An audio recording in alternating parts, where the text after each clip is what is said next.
Está no ar o Diário Econômico PicPay. Economia e mercados em 5 minutos, para você começar bem o dia.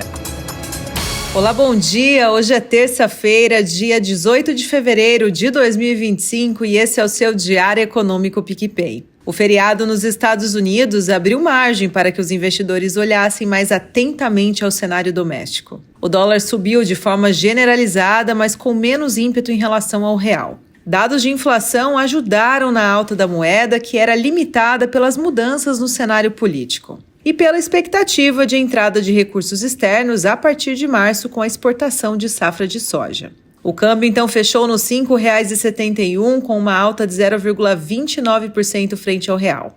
O dia do presidente, que fechou os mercados americanos, causou interesse nos investidores em olhar para a reunião de emergência da União Europeia, sobre os desdobramentos das negociações de paz na Ucrânia. Hoje, autoridades da Rússia e Estados Unidos devem se encontrar na Arábia Saudita para determinar o que é possível fazer para acabar com os conflitos. De fora da reunião, o presidente da Ucrânia reiterou o alerta de que não aceitará o resultado se não houver participação de autoridades ucranianas. Todo esse burburinho geopolítico causou mais um dia de recuo dos preços do cobre, com Zelensky ordenando seus ministros a não aprovarem acordos para conceder aos americanos acesso aos minerais raros ucranianos.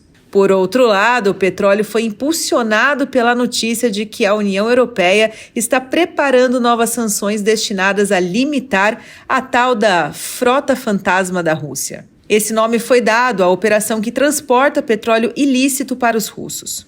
Essa notícia veio de Wall Street Journal e levou o preço do Brent para $75,22 o barril, uma alta de 0,64%. Feriado acontecendo, mas alguns dirigentes do Fed falaram sobre a política monetária por lá, que foi o caso da diretora Michelle Bowman e do presidente do Fed da Filadélfia, Patrick Harker. Michelle afirmou que apoiou a pausa no processo de cortes de juros porque a política monetária está em um bom lugar. Já nas palavras de Patrick, apesar das previsões positivas, acredita que existem muitas incertezas no cenário. No Brasil, mais uma alta do Ibovespa, que mantém os 128 mil pontos, referente à valorização de 0,26%. O índice teórico da Bolsa Brasileira chegou a encostar nos 130 mil pontos. Segundo o noticiário, o mercado ainda repercute sobre a pesquisa do Datafolha referente à aprovação do atual governo brasileiro divulgada na sexta-feira.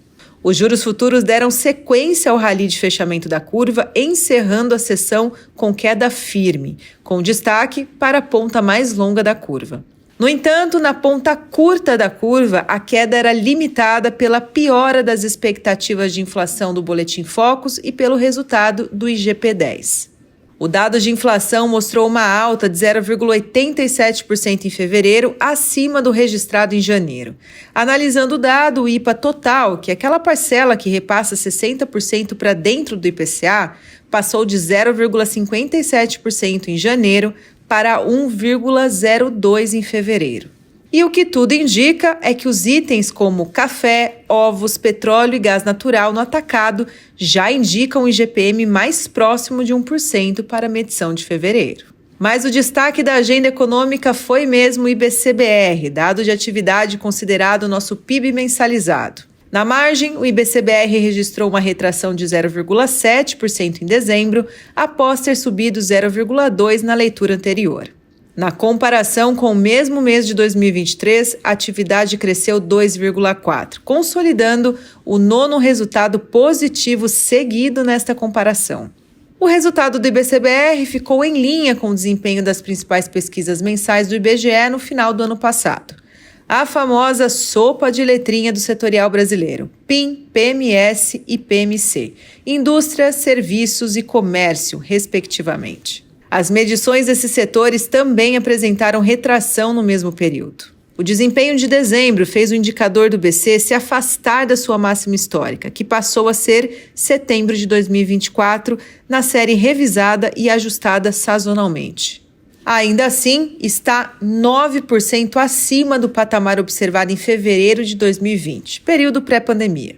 Para hoje, aqui no Brasil, teremos mais dados de inflação e, após o fechamento, divulgação dos balanços do Carrefour, GPA e Iguatemi. Lá fora, os balanços serão da XP nos Estados Unidos e do HSBC no Reino Unido. Além disso, mais dirigentes de bancos centrais falando ao longo do dia.